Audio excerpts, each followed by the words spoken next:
ابلیس ایک عبادت گزار جن تھا۔ کہتے ہیں کہ کائنات کا کوئی ایسا چپا نہیں جہاں اس نے سجدہ نہ کیا ہو۔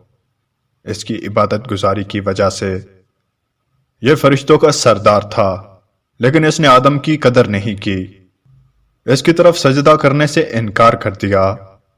آدم کی عزت نہ کرنے کی وجہ سے اللہ کی بارگاہ سے دھتکارا گیا، تمام عزتیں چھین لی گئیں، مردود کہلایا۔ آج بھی جو آدم کی تحقیر کرے وہ یاد رکھے کہ آدم کی تحقیر ابلیس کو کہاں سے کہاں لے گئی۔ عبادات ضائع گئیں، مرتبہ چھین لیا گیا، لعنت کا سزاوار ٹھہرا۔ انسان کو انسان سمجھو کہ اس کی بے قدری خالق کو پسند نہیں۔ مرتبہ تقوی پر ہے، نہ کہ رنگ، نسل اور زبان پر۔ صاحب تقوی عاجز ہوتا ہے کہ اللہ کی محبت عاجزی پیدا کرتی ہے۔ اللہ ہمیں ابلیس کے رستوں پر چلنے سے بچائے۔ ابلیس کی سب سے بڑی کامیابی میاں بیوی میں جدائی پیدا کرنا ہے۔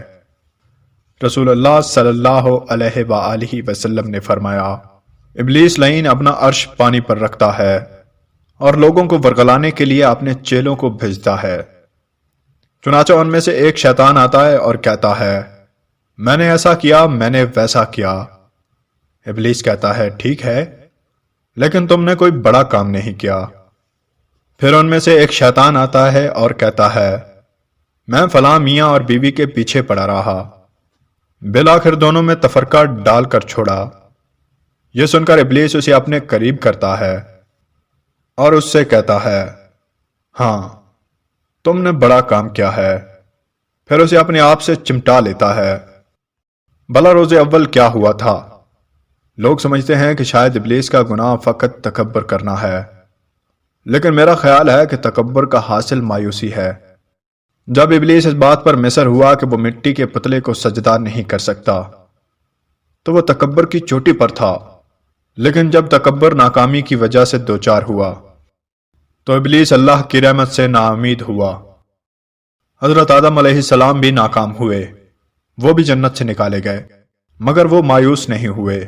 یہی تو ساری بات ہے۔ ابلیس نے دعویٰ کر رکھا ہے کہ میں تیری مخلوق کو تیری رحمت سے مایوس کروں گا۔